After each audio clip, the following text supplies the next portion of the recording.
welcome to Warrenworks. Today is another video in my 52 cards in 52 weeks challenge. In last week's video, I drew a 3 of spades which says welding helmet box, so that's what I'm going to be building today. I like to keep my welding helmet clean and protected by keeping it in a bag to keep dust and grit off of the lens. That makes it easier to see when I'm welding. However, the bag doesn't really offer great protection as the grinding sparks burn right through it, and the strings tend to get tangled up in the headgear when taking it in and out, so I thought a box would just make things a lot simpler. For this project, I used 3/8 plywood, which I don't typically use too much, and I had a leftover piece, so this was a great use of that. It also kept the box from being too heavy if I'd used 1/2 or 3/4.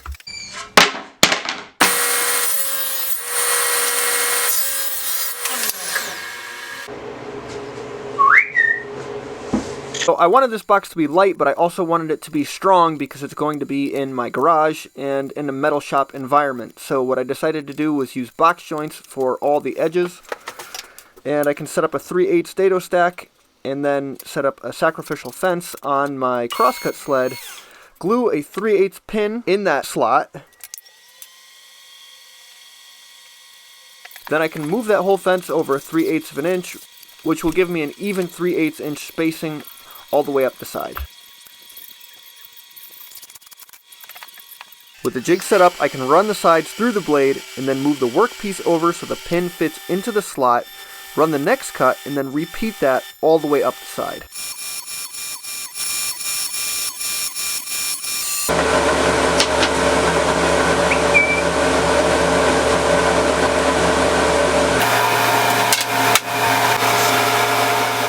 And then I can just do that on both the right and left sides of the pieces of plywood. I wanted the top of the box to be flush with the sides, so I can set up a 1/4 inch dado stack and then run that through the sides.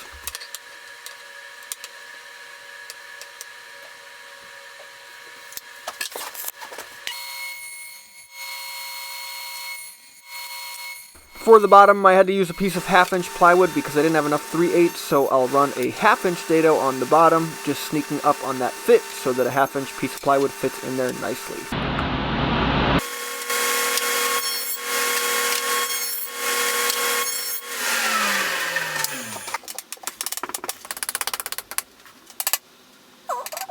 Then I want my depth to be whatever that distance is. So that's 1/8. I only want to come up 1/8 of an inch. Alright.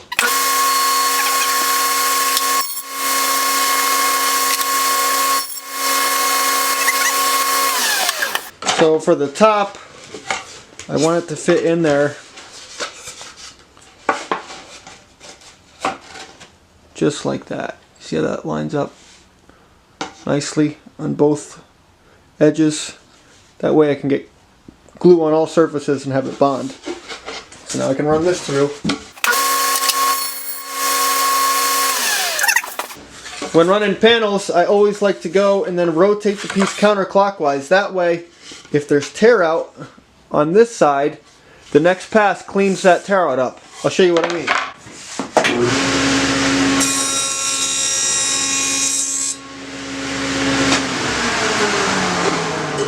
Actually not bad at all, but if it tears that edge out, if when I run it through it tears this edge out, once I rotate this and run it through this way, that tear out is going to get cleaned up. Like that. Just like that. When I run that through again, I'm going to knock that off with my finger. And now that chip is going to get cleaned up by the next cut.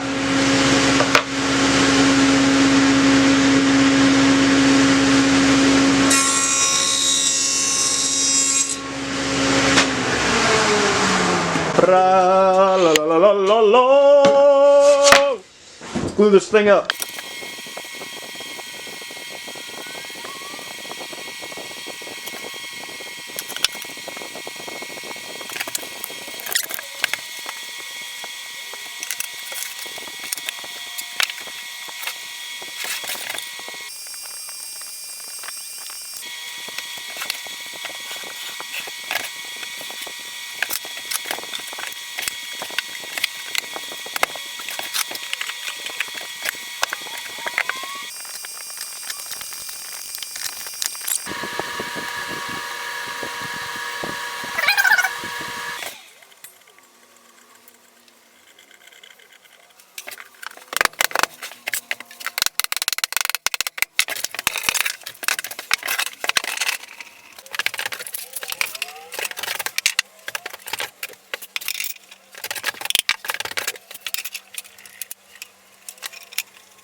Yeehaw!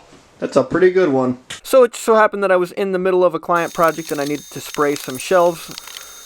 So I decided I would spray the box too. I used lacquer here. I actually would like to find a different finish other than lacquer that's a film finish that I could spray that's not quite so toxic, but I would love to find something. If you have any recommendations for other good film finishes that are sprayable and preferably dry fast, let me know below if you have any good finish recommendations. Here I'm just adding a couple strips to the inside of the box where I'm going to be screwing hardware, and that keeps the screws from poking through and also gives it a little more of something to bite into because this plywood is so thin.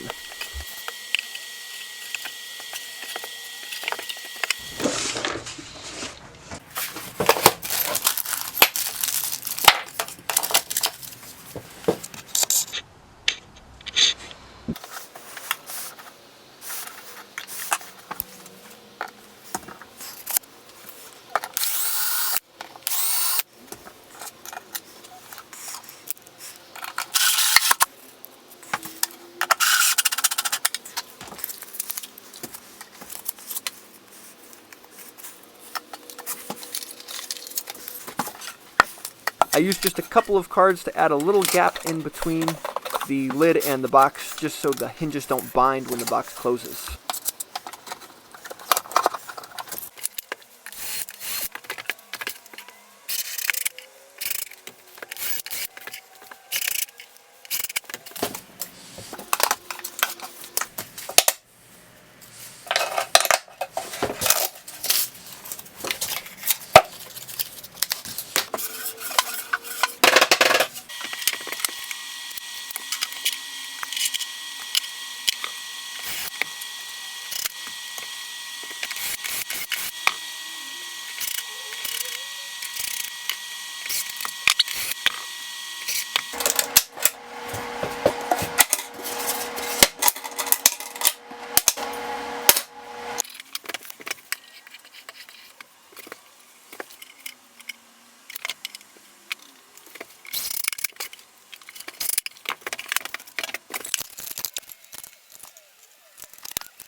So these couple screws poked through a little bit, but I'm just going to file those ones down.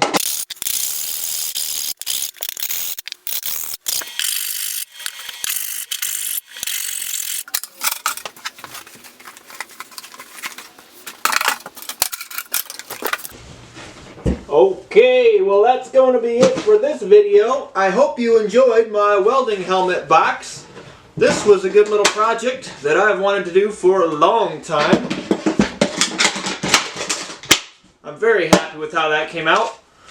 So that's my welding helmet box, and with that I'm going to pick my card for next week. Also next week I am going to be at Workbench Con. If anybody else is going to be there, let me know down below. Let's take a gander and see what we're making next week. We gonna get a club this week?